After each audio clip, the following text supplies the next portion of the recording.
ذالک من انباء الغیب، اے میرے پیغمبر اب یہاں دیکھو،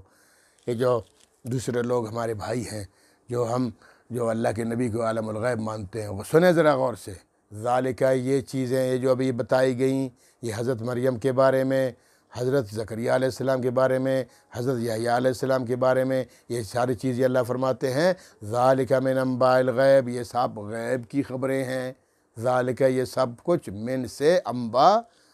خبریں، غیب، یہ غیب کی خبریں ہیں، یہ غیب کی باتیں ہیں میرے پیغمبر۔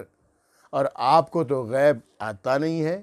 آپ عالم الغیب تو ہیں ہی نہیں۔ عالم الغیب اللہ کی ذات عالیہ ہے،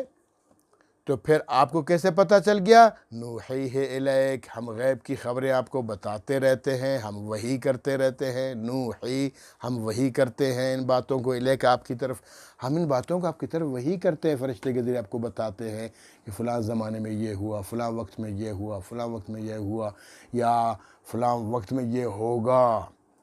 قبر میں یہ ہوگا، حشر میں یہ ہوگا، جنت میں یہ ہوگا، جہنم میں یہ ہوگا، آپ کو بتاتے جاتے ہیں غیب کی خبریں میرے پیغمبر۔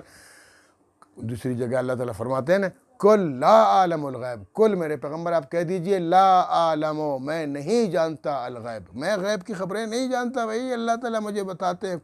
کچھ باتیں، اگر اللہ بتاتے ہیں تو وہ تو غیب تو نہیں ہوا نا۔ وما کنت لدیہم، اور آپ نہیں تھے ان کے پاس، ہاں، وما، اور نہیں، کنت، تھے، لدیہم، ان کے پاس، کن کے پاس؟ اذ یلقون اقلامہم، جب وہ ڈال رہے تھے اپنے کلموں کو۔ ہاں، یہ پتہ کیا ہوا؟ جیسے ہی حضرت مریم، حضرت حنہ رضی اللہ عنہا نے اپنی بیٹی، نومولود بیٹی حضرت مریم کو، جو اللہ کے لیے انہوں نے فرمایا تھا کہ اللہ کے لیے منت مانی تھی اس بچی کو، بچی پیدا ہوتے ہی اٹھا لیا اور سیدھا بیت المقدس گئی۔ بیت المقدس کے جو مجاورین تھے، بیت المقدس کے جو عابدین تھے، بیت المقدس بھی خانہ کعبہ کی طرح بہت بڑی مسجد ہے نا، حضرت سلیمان علیہ السلام تعمیر فرمائی، بڑے عظیم عظیم لوگ وہاں بیٹھے ہوئے اللہ کی عبادت کر رہے ہیں، ہمیشہ اعتکاف میں بیٹھے ہوتے ہیں، اللہ کی عبادت میں لگے ہوتے ہیں۔ ان میں حضرت زکریہ علیہ السلام بھی تھے۔ تو جیسے ہی وہاں گئیں، چونکہ اب اندر نہیں جا سکتی، نفاس کی حالت میں ہیں، تو آواز دی ان کو کہ لوگوں سنو، یہ بچی میری ہے، اس بچی کو میں نے اللہ کے لیے منت مانی ہوئی تھی، اب بچی پیدا ہو گئی ہے، لہٰذا میری ذمہ داری ختم، میں ابھی لے کر آ گئی ہوں اس کو، اب تم جانو، تمہارا کام جانے، اور اس کی پرورش تم میں سے کوئی بھی کرتا ہے بے شک کرے، میری ذمہ داری ختم، میں اس کی پرورش ابھی نہیں کر سکتی، یہ اللہ کے لیے میں نے مان لیا، اس کو منت مانی ہے۔ مجاورین کھڑے ہو گئے، ماشاءاللہ، مبارک، برکت،